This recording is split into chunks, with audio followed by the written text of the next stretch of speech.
Hello, and welcome to the What If South is Up podcast, where we talk about the ups and downs of creating worlds from scratch and all the misadventures we experience along the way. In a nutshell, how to wing it like an author. I'm Derrick Hall, author of the Crimson Prophecy series. Book 1, Catcher and Odyssey, and the prequel, Trials of Tiarsis, are available on Amazon, and Book 2 finally has a release date! Yay! Yeah, Okay. You didn't even know that. I didn't, but I'm excited. Are you going to reveal the release date? The release date is May 25th. Awesome. Yeah. Right around Memorial Day for those in the U.S. and getting ready for school getting out in summer and all that good stuff. Figured it'd be a good time. So we're working up to that. That's going to be fun. So proud of you. But I am joined, digressions aside, by my lovely co-host, Xtina Lefebvre. How are you tonight? Yes, I'm awesome. I'm Xtina Lefebvre, and I'm in the middle of writing my first book, which has a working title of Cogs and Arrows. It's a native futurisms novel, and I'm really happy to a critique partner who turned me on to that genre. I'm really excited about how this is going now. Yeah, I wasn't aware of that genre either until she said something, and it definitely fits. Definitely. Better than anything else we've poked at. I agree. It has found a home. Yes. I'm going to have to do some reading in that genre because it seems pretty awesome. Have you been reading or watching anything interesting since our last meeting? Well, actually, I started reading a native futurisms YA novel. It's called, I hope I'm saying this right, Alatso. It's by Darcy Little Badger. And basically, it's a story about a girl who has a ghost dog pet, and she's trying to solve a murder mystery. Okay. Sounds fun. It actually got an award for one of the top 100 fantasy novels in the United States. I don't know which year or anything else, but I thought that was pretty incredible. Hey, that's cool.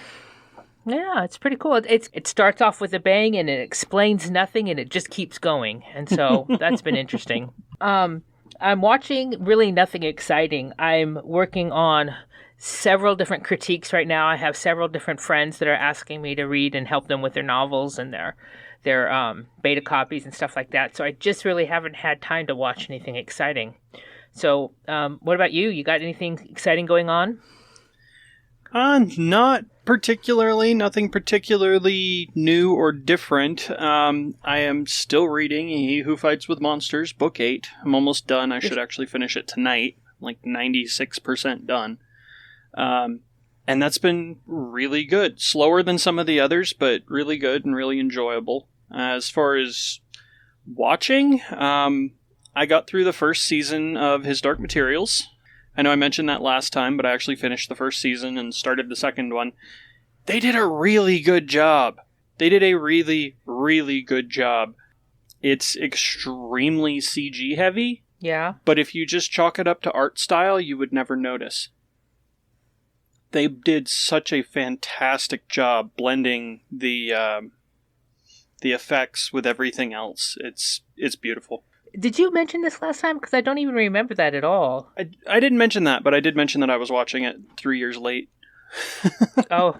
Because the show started in 2019, and I'm just now getting to it. Oh, I've never even heard of it. Yeah, I'll have to put it on my 2BW. Yes, do it. There's 3 seasons. The 3rd season just wrapped up, and they follow the books of the trilogy pretty closely from what I can tell. So the first season is The Golden Compass, 2nd season is The Subtle Knife, and 3rd season is The Amber Spyglass. Yeah, they did a beautiful job. I mean, I've got the book sitting on my shelf. I read The Golden Compass before it was a movie, before it was a big thing, and I really enjoyed the book. Ignore the old movie. Yeah, I did as soon as I walked out of the theater. It's garbage. Yeah. It's pretty, but it's garbage. It's a good reference for steampunk, but it's not a good movie. Yeah, I have all 3 of the books sitting right here next to me as well. They're longtime favorites, and they did a really good job with the show. Oh, good. Other than that, I haven't really watched any movies or anything. I have been playing a new game, though, for anyone who plays the Vidya games. There's a new one I've been working on. My brother recommended it to me just because his words were, it's effing ridiculous. Okay. And it really is. It's called High on Life. It's a sci-fi game by the writers of Rick and Morty. Oh, interesting. So, extremely dirty, extremely irreverent. Your gun is sentient and talks to you and, like, comments on what you do. Like, if you try to shoot the wrong person, your gun will say stupid things. It's very strange and mindless, but interesting at the same time. It definitely sets a mood, I'll give it that. Well, sometimes I really enjoy the mindless things. I appreciate those. Yeah, no, it's been a lot of fun so far. I'm not super deep into it, but basically aliens invade Earth and are capturing humans to sell them because humans act as like a hallucinogenic drug on this alien species, so the cartels are capturing humans and selling them as drugs. If you eat them, or if you just hang out with them? They don't eat them. They, like, attach a hose to their brain and smoke it or something. I'm not entirely sure how it works. It's rather vague on the specifics. But it's very strange. You end up with your, like, suburban cul-de-sac house, 80s movies and all, getting transported to an alien planet and becoming a bounty hunter so you can go kill the leader of the cartel and all sorts of craziness. But it's stupid and full of dumb jokes, and I'm actually having a really good time with it. That's all that matters. That's all that matters. If anyone hears any bizarre noises, both of us have our doggos in the writing cave tonight. Mine thinks he's a lapdog. He is not. And mine's still learning, yeah. He doesn't like being cooped up, but he is for the moment. So, any weird noises in the background, you know, it's probably one of the pups. There you go. And with that said, we won't apologize anymore. This is true. But I know people like doggos. So yes. If they know they're there, they'll be listening for the noise now. It's like an Easter egg. Xtina, what are you drinking tonight? So I went into my local beer guy, and I said, I want something weird. And he said, well, I have something weird for you. It is a French Toast Imperial Ale. That sounds really good. I tell you what, the first sip, it was all butter and maple. That's all I could sense and smell and taste. Yes. I love beers like that. I loved, and then the afterwards, it's, it's got that thick imperial ale, feeling in the back of your throat. Yeah, you get the malt and the breadiness of it. Exactly. Yeah. I haven't had that one, really but good. I had something very similar. I had a Belgian waffle ale one time that was very much the same way, and it was delicious. Yeah, it is delicious. They definitely made their point. Yeah. And it's by Southern Tier Brewing Company. Oh, I'll have to see if I can find that. Probably not, being on the other side of the continent, but it's worth a shot. It's just a little small continent. It's just itty-bitty. It's not that small. Like, comparatively speaking, it's not that small. Oh, shucks. For a sense of scale, if you look at a map of Europe, France is pretty big, right? Texas is bigger than France. You can't look at the maps like that because it's all skewed because of Mercadia, Cadiums, or Merca, whatever. Have you seen those maps where they show like the true size of area, Africa? Texas is bigger than France. The U.S. is bigger than all of Europe, and then some. And then some. Yep. And that's just the lower 48. Forget Alaska.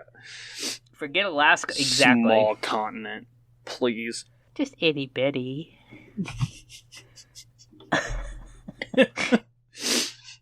I reject your reality and substitute the real one. What are you drinking? I am drinking another one of my concoctions. Of course, when I have beer, you have a concoction. When I bring a concoction, you have a beer. What is with that? I'm lazy. I do what's convenient. No. Why is it always my opposite? We gotta keep it interesting. Yeah, that's true. Hey, good point. I have a concoction that I have dubbed the apple mankini. I can't even tell you the visions that go in my head, and I don't want them there. Is it very nice? Bonus points if you get that reference and can comment it. I can't. So the apple mankini is apple jack, so apple brandy, bourbon, and apple juice with a splash of bitters. Oh, you're it's right. Pretty simple. It's a concoction. It is a concoction, and it's actually quite good. But yes, the apple mankini. Is this your first one? Maybe. Tonight?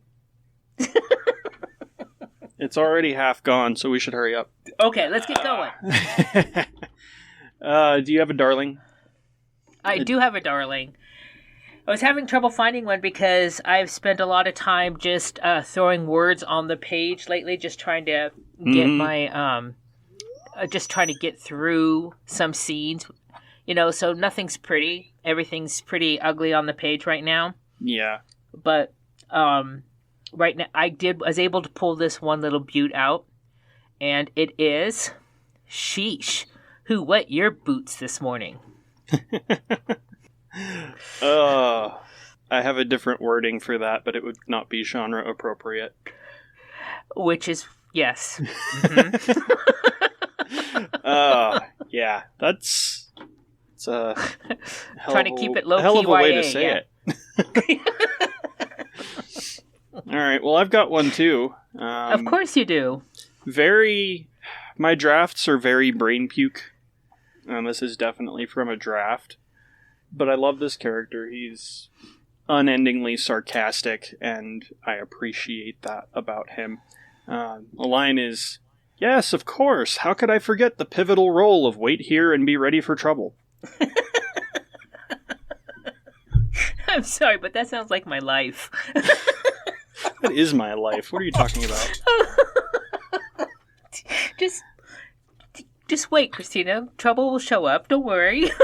Just be ready for it. Have your trouble first aid kit. Which is what? French toast ale and... Band-Aids. French toast ale and Band-Aids. French toast ale and Band-Aids. I like it. We should market that. All right. So, we have come to the time of the evening in which we play What If. Every episode, we play a little game. We have a list of 20 what if questions. We will roll a 20-sided die, pick one off the list based on the dice roll, and then apply it to our fantasy worlds that we are writing. So, you ready to go? I am ready. All right. This ought to be interesting. Number 7. What if the arts were considered to be as important to the economy as any other occupation? Wouldn't that be lovely? Wouldn't it, though? It would be. So what kind of world would it be that the arts are so important? Or, it doesn't say important. What if the arts were considered to be just as important to the economy as any other occupation? So, we would have an economy that relied upon the reselling of art? Not necessarily even reselling. It could be any form of monetization of artistic endeavors. It could be commissioning of art, reselling of art, purchasing of art. It could be a whole market in handmade furniture. It could be 1,000 different things. Basically, anyone that would be considered an artisan would fall into this. So that even goes into some of your finer, like, silversmiths and things like that. So to have an audience, to have a culture that values being entertained or values art over, well, maybe that's not where I want to go with this. Maybe where I want to go with this is that you have a culture that demands to be beautiful, right? To have beautiful things, to be entertained at all times. That's what I think what would happen in my world. Is the culture would grow to expect to have artful things around them done by other people. I mean, you'd have to have an audience who wants it in order for it to be important. Right. If we're talking about economy, then the whole culture would have to... Could you imagine... Okay, I'm imagining that people go to museum level Super Bowls. I mean, Super Bowl museums. You know what I mean? So instead of, an arena full of Super Bowl watchers, not that there's anything against football or sports. Please do not send me hate mail because you think I'm against sports. I'm not. I'm just using it as an example. You're not into all the sports ball and kicking home runs? I will leave that art form to other people to enjoy. Very diplomatic. I think it's a beautiful concept. I mean, how many people do you and I know personally that if they didn't have to do a job they hate, they'd produce art? Yes. I think that there's far more native artists, not native as a Native American or indigenous peoples. I'm just saying there's far more people who desire to do art, I think, than who desire to play sports. Yeah, I can see that. So basically you're saying that it is an innate trait of humanity to want to create something beautiful in whatever form that would be, whether that be a beautifully organized spreadsheet or a Sistine Chapel. Yeah. Yeah. Maybe that's my perspective because that's who I hang out with, but yeah. No, that makes complete sense to me. I mean, as little kids, we want to run around the playground and play. But many children love picking up a crayon and seeing the color, swipe across the page. Well, from a writer's perspective, and from the perspective of a dad, what is playing pretend other than writing stories and acting them out? You're right. It is nothing but storytelling. On the fly. Yeah, it is storytelling, and it comes naturally to the point of it often being hard for someone outside the loop to tell the difference between the story and reality. Yep. So, yeah, I think you have a good point. I think a lot of that kind of gets beaten out of us as we get older, and the people who remain artists, writers, musicians, that sort of thing, just manage to hang on to a little bit more of it. So, if we had in our worlds an economy that relied on art, how would your world look different? As far as Ketra is concerned, and Sevendil in particular, I actually wrote it into their history that before the Empire fell, some 3,000 odd years ago. Talking with my hands again. It's an audio medium, Derrick. Come on. But some 3,000 odd years ago, before the Empire fell, a large portion of their economy was based on the export of artisan goods, handcrafted goods, furniture, paintings, jewelry, silver, metalwork, even weapons and armor to a point, but extremely finely detailed and finely made items that got sent all over the world. So the large part of their economy historically was based on that. And the city itself sort of became the Paris of its time in a way where even artists from other places would go there to work because of the cultural differences that made it a good place to be creative. Currently, that's not how it is. Currently, they're still trying to figure out how to feed everybody, but it's something that I want to eventually bring back into the city and into the culture, because I feel like in a lot of ways, that's a really good foundation for an economy. Like, yes, there's a certain economy of scale where things get made simpler or more cheaply, but still quality and then exported. And that's a thing. If you've got something good, somebody somewhere is going to want to buy it. As far as high quality work, I think that there is both a real world precedent for such things. Venice was known for its artisans, as is Paris. There was another one that I can't think of. One of the Norwegian, Scandinavian cities, I don't remember which one, but historically was known for leatherwork. There's there's precedent for it, and I think it would apply, and I don't think it would be that hard to bring it back once everything else levels out as far as rebuilding the city, if that makes sense. No, it totally makes sense. And I think that for your world building in your book series, I think it would be awesome if your third or your fourth book was the city as you dream it could end up being. And then you can start writing how it got to be there. So sometimes it's fun to know the end result and then see how you got there. I know the end result, and it's very, very, very far from that. Oh.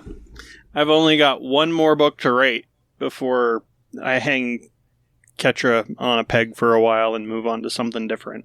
And I know where I want it to end up, but I am leaving room to come back to it later, should I decide to do so. But by the time I come back to it, it's going to be a very different world. And there, you heard it here first, folks. Yes, teasers. Tease us. Teasers. So how would you apply all this to Cobb? I think that it's pretty close to where we are right now in Cobb. Mm-hmm. A thought that also occurred to me while you were talking is how wonderful would it have been if when other nations came to the shores of Turtle Island, they were wowed by the art they saw and respected it, and how different it would have been on this continent. In my world, if art was considered as part of the it actually would not be that hard for me to get it in there, to have it be an artistic society. It would not be that difficult to have that happen in my world. It's not far from there. But I do love this idea of people want to create something. I mean, I'm kind of jumping all over the place. Welcome to my ADHD. In my world, when something is created, it will only be created if it's going to be good for 7 generations forward and 7 generations back, okay? And so I can imagine the things that they build will be highly, of high quality, right? Highly crafted, and probably pretty beautiful to look at because they know that 7 generations are going to want to see it. So I would say that my world is not far from this at all. It wouldn't take much for me to shoehorn this in. It wouldn't be much of a shoehorn. Yeah. No, I feel like your world is perhaps more receptive to it even than mine would be, just because you already place an emphasis on heritage and culture that a lot of places really don't, particularly in the real world, but also even in books. Like, a lot of societies don't value their own history the way that they should. Mm-hmm. I think that something like this, though, if I were to focus on it, it would definitely change my antagonist. Yeah, I think it would. Yeah, the antagonist I have today would have slightly different ways of getting what he wants if it was if he was living in an artistic world, a world that highly valued artistry and artists. Mm-hmm. It would be a different message for my book, I think, in the end, for sure. Yeah. Yeah, I could see it making some pretty big changes. Big changes that didn't seem big. Right, they would impact later on. Absolutely, they impact later on. They don't impact the immediate. They don't impact my world per se. It wouldn't change what Aniksha does or what she wants, but it would definitely change how the antagonist needs to solve their problem.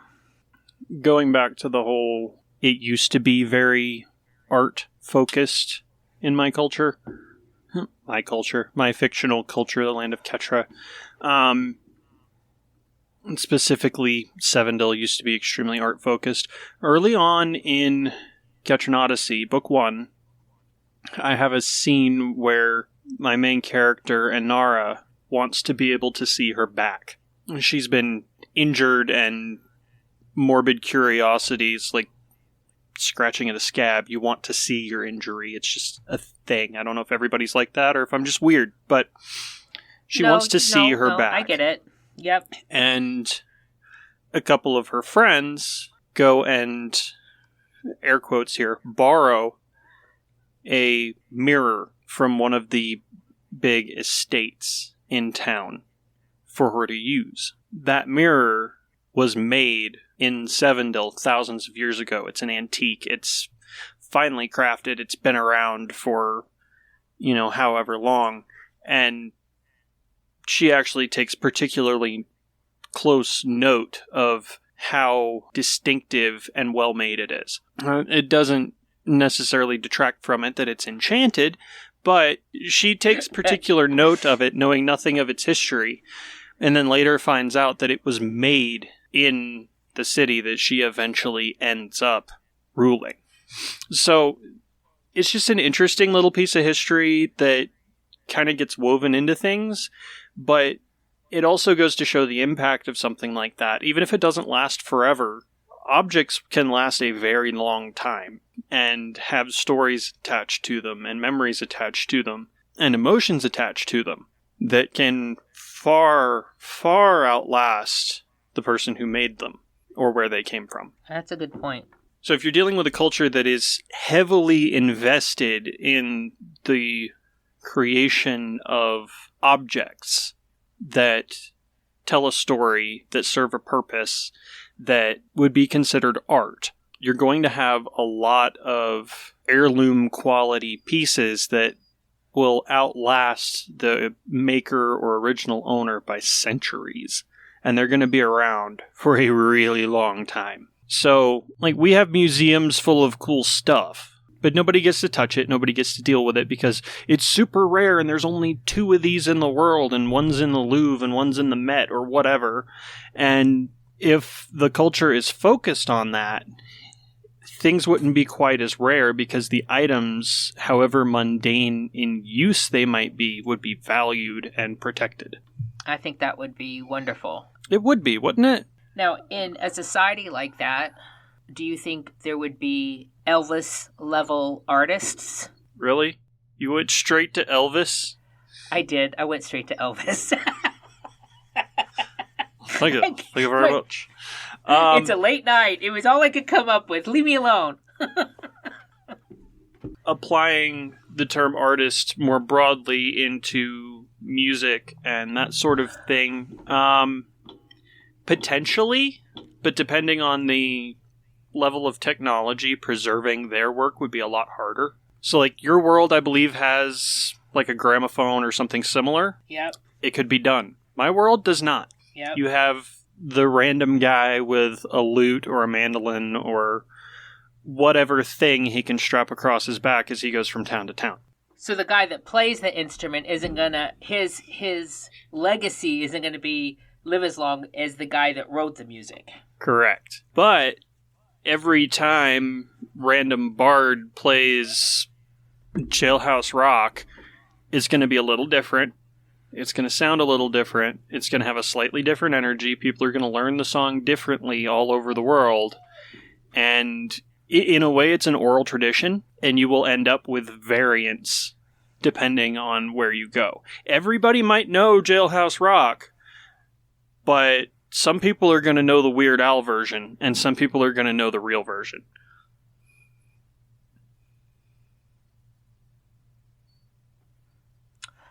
Look at that, folks. She's speechless. No, what I was thinking of is, what I was thinking of was in the storytelling tradition, it is documented that in many indigenous cultures, there is the town, there is the village or the tribal,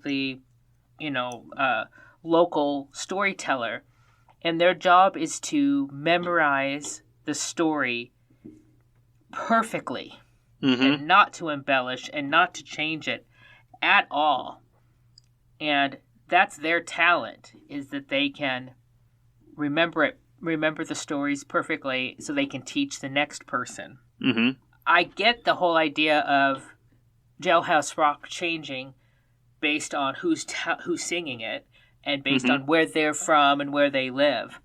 But I also think that some cultures, in mine perhaps, it would be taboo for it to change. Yeah, and I mean, more power to you. But, I mean, if that's their entire purpose in life is to know the stories verbatim and be able to rattle them off on a whim and make sure that everyone knows it exactly the same way, then yeah, I could see that.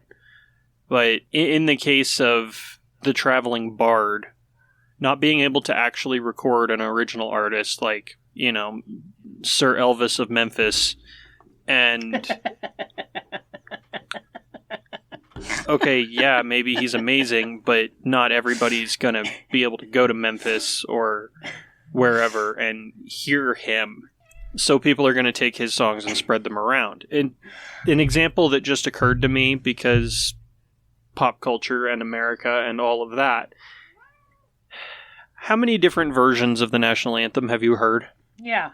I'm not saying you're wrong. No, I totally I know. agree with it. I know. Yeah. I'm not saying you're saying I'm wrong. The national anthem is different every single time, depending on who sings it. Mm-hmm. You could have Christina Aguilera. You could have, I don't know, frickin' Kanye, Snoop Dogg. Could you imagine Snoop Dogg doing the national anthem? Well, there was Roseanne Barr. Kathy Lee Gifford.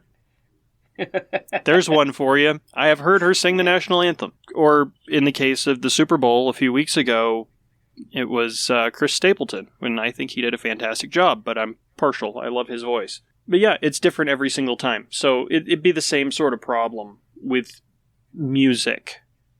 If you had some form of musical notation, and it could be written down, it could be performed more consistently, that's the word I'm looking for, between artists, because that is what written music is for. It is to maintain consistency and have it be the way the composer intended every time.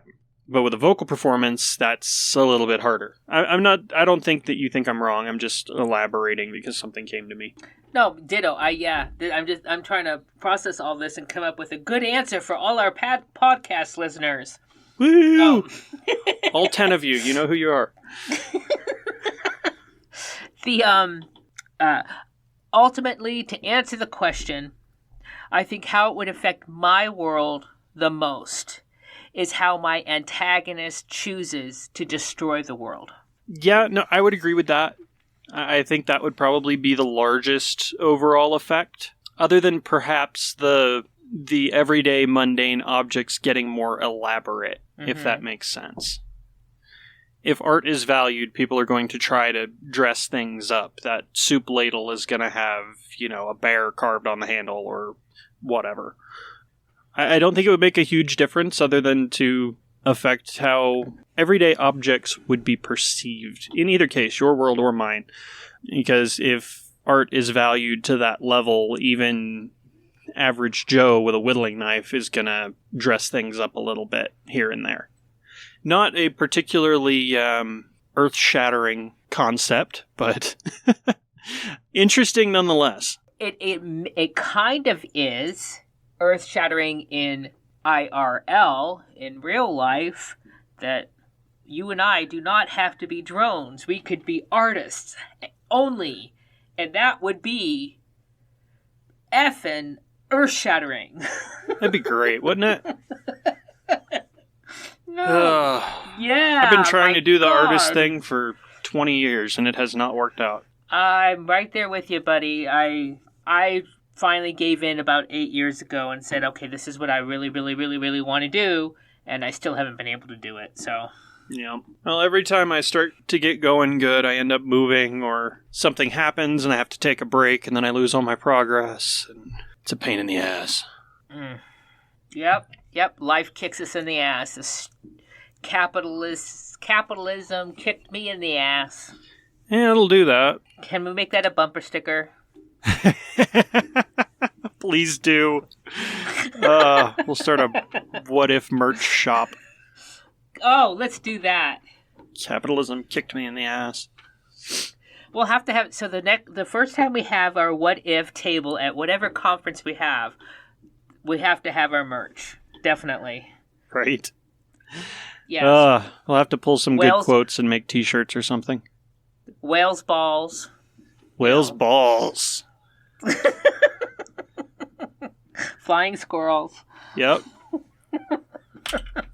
Put whale's balls on the front and then in tiny print across the back. That's a ton of balls. That's a ton.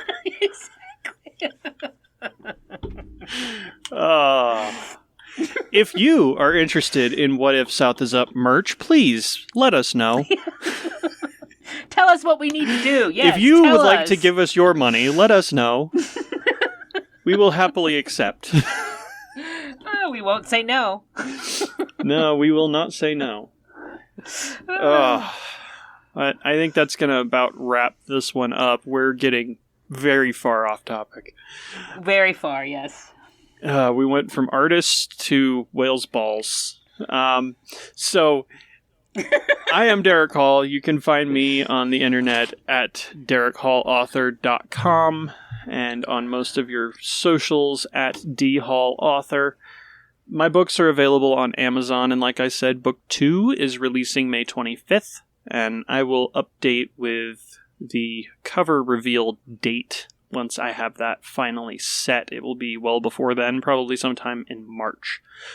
Aside from that, the podcast itself has a Facebook page, What If South is Up podcast on Facebook, and we also have a website now, whatifsouthisup.com. Xtina, where can we find you? Well, first of all, insert cheers here. Yay! Thank you, Daryl. Who? Thank you, Derrick. You did a great job. That's what I do. It was nothing. It is nothing. Yeah. This old thing. It took me like half a day. It's fine. So, you can find me.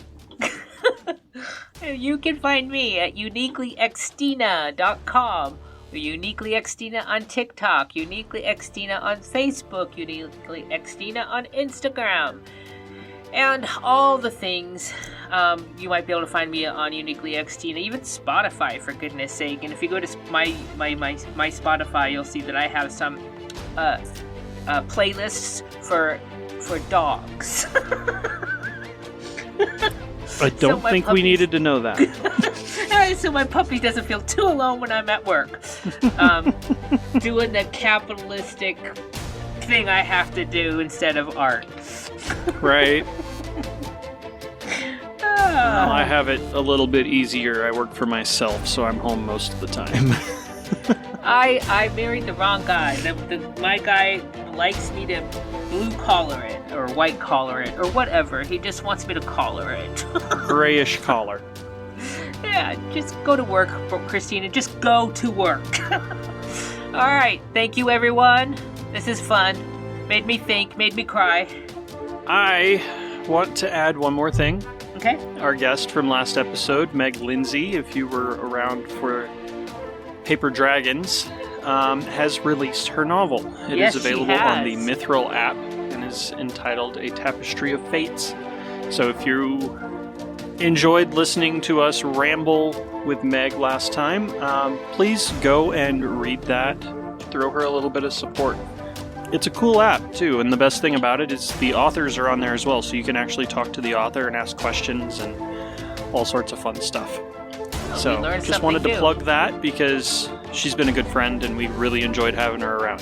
Thank you. We love to learn new things on this podcast. Mithril app. Good job. Yep. It's pretty cool. All right, with that, I really need to go because I have an early doctor's appointment. Well, thanks for telling the world. Yes, they need to know. That's forever on the internet now. So. All right, everybody, we will catch you guys next time on What If South is Up. Thank you. Ah, shit, I have a magic mirror in my book. God damn it. Anyways. And here we go.